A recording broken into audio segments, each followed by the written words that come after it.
Future continuous tense আরেকটা সহজ tense. ভবিষ্যতে কোনো একটা ঘটনা কন্টিনিউয়াসলি হতে থাকবে এরকম যদি বোঝায় তাহলে ফিউচার কন্টিনিউয়াস টেন্স হয়। খুব সহজভাবে বুঝে নিতে পারো। স্ট্রাকচারটা দেখে নাও। Subject plus will be. আবারও বলে দিই, আগে আই এবং উইয়ের ক্ষেত্রে শ্যাল বি ব্যবহার হতো, এখন আর ব্যবহার হয় না। সেক্ষেত্রে যেই হোক, যেই পার্সনই হোক, যে নাম্বারই হোক, উইল বি ব্যবহার হবে। তার সঙ্গে প্রিন্সিপাল ভার্বের সাথে আইএনজি যোগ হবে। যেরকমটি আগে বলেছিলাম যে কন্টিনিউয়াস টেন্স থাকলে অবশ্যই ভার্বের সাথে আইএনজি যোগ করতে হবে এবং তার সঙ্গে থাকবে তোমার একটি অবজেক্ট। আচ্ছা, একটি এক্সাম্পলে চলে আসি। আমি চেষ্টা করতে থাকবো। এখানটাতে সাবজেক্টটিকে, সাবজেক্ট হচ্ছে আমি অর্থাৎ আই। এখানটাতে উইল বি বসবে, অবশ্যই উইল বি বসবে। I will be.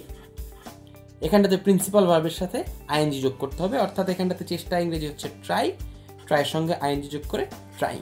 এখানটাতে লক্ষ্য করবার মতো আরেকটি বিষয় হচ্ছে, যদিও স্ট্রাকচারে অবজেক্ট বলা রয়েছে, প্রত্যেকটি বাক্যে অবজেক্ট থাকাটা অবধারিত নয়। যেমন দেখো, এই বাক্যটিতে কোনো নির্দিষ্ট অবজেক্ট নেই, তবুও বাক্যটি সম্পূর্ণ হয়েছে। অর্থাৎ আই উইল বি ট্রাইং এটি আমাদের ফিউচার কন্টিনিউয়াস টেন্সের জন্য একটি উপযুক্ত উদাহরণ।